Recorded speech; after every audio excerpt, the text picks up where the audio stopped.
Salam Indonesia. Anda menyaksikan berita terkini bersama saya Pradana Adiputra. Penanganan COVID-19 Bali dalam 2 pekan terus menunjukkan perbaikan. Meski masih ada tambahan kasus baru hingga 2 digit, namun ada kabar baik dilaporkan pada Sabtu 5 Juni ini. Setelah hampir setahun belakangan Bali tiap harinya melaporkan tambahan pasien meninggal, hari ini Bali nihil pasien COVID-19 meninggal.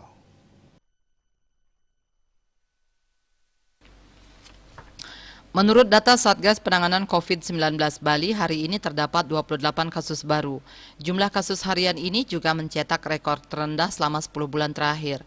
Kumulatif kasus yang ditangani Bali mencapai 47.445 orang.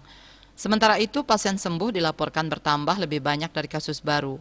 Jumlah kenaikannya juga ada di 2 digit.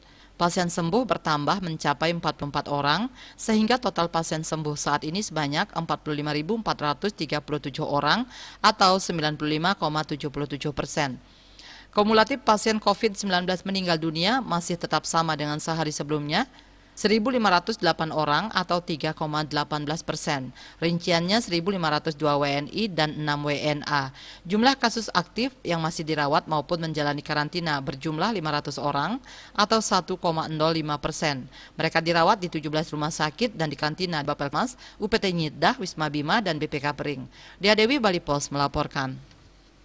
Untuk mencegah penyebaran COVID-19, ingat pesan Ibu selalu terapkan 3M, wajib memakai masker, wajib mencuci tangan, dan wajib menjaga jarak, serta wajib menghindari kerumunan.